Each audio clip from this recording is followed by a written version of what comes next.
जापानी ज़ॉम्बी फिल्मों का नाम आते ही सबसे पहले दिमाग में आई एम अ हीरो आती है। लेकिन आज मैं जिस फिल्म की बात करने वाला हूं, उसे बहुत कम लोगों ने देखा है।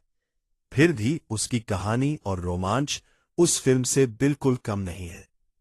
कहानी एक छोटे से द्वीप से शुरू होती है, जहां एक बेहद खतरनाक और तेजी से फैलने वाला वायरस फैल चुका है। अस्पताल पहले ही मरीजों से ठसाठस भरे हुए हैं। इस द्वीप पर शाओ शुआई नाम का एक डॉक्टर है। बाहर से देखो तो थोड़ा लापरवाह लगता है, लेकिन सच ये है कि मुश्किल वक्त में भी उससे ज्यादा उम्मीद नहीं की जा सकती। बीमारी तेजी से फैल रही थी, तभी एक बदमाश टाइप इंसान अचानक मसीहा बनने की सोचता है। वो कहीं से एक कथित स्पेशल दवा ले आता है और उसे महंगे दामों पर बेचने लगता है। हैरानी की बात यह कि दवा खाने के बाद लोगों को कुछ समय के लिए राहत भी मिलती है, जिससे लोग इसे अपने रिश्तेदारों को भी देने लगते हैं। लेकिन असली डरावनी कहानी यहीं से शुरू होती है। वो आदमी खुद भी इस वायरस से संक्रमित हो जाता है।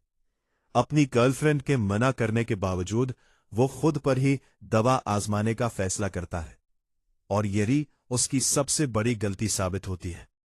शुरुआत में दवा असर करती है, लेकिन कुछ ही देर बाद उसके साइड इफेक्ट्स भयानक रूप ले लेते हैं। उसका शरीर कांपने लगता है, मुंह से झाग निकलने लगती है और वो बेहोश होकर गिर जाता है। जब तक डॉक्टर पहुंचता है, तब तक बहुत देर हो चुकी होती है।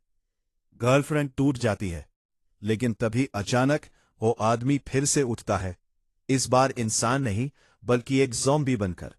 और फिर शुरू होता है असली खौफ। धीरे धीरे पूरा द्वीप इस संक्रमण की चपेट में आ जाता है। घर, अस्पताल, हर जगह सिर्फ चीखें और मौत का मंजर। लोग एक एक करके ज़ॉम्बी बनते जाते हैं, और बचने वाले लोग अपनी जान बचाने के लिए इधर उधर भागते हैं।